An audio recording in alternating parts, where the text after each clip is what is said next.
आदिशक्तीचा 7 चक्रातून प्रवास. मूलाधारात ती झोपलेली नाही, ती थांबलेली आहे, योग्य क्षणांची वाट पाहत.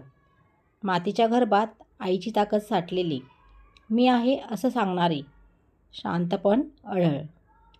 स्वादिष्टांना ती हलू लागते, लहरींसारखी, सर्जनाच्या पहिल्या श्वासासारखी. भावना, स्पंदन, जीवनरस सगळं तिचंच आहे. ती वाहते अडथळ्यांना न विचारता.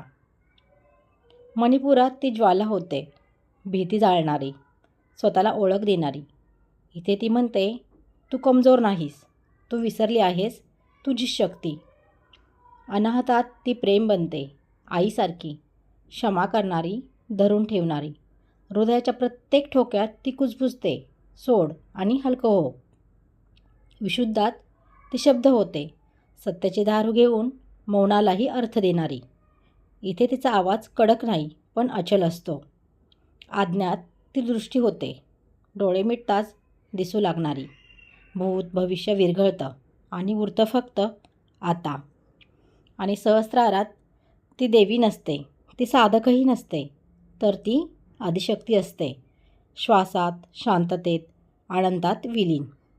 इथे शब्द थांबतात आणि अनुभव सुरू होतो.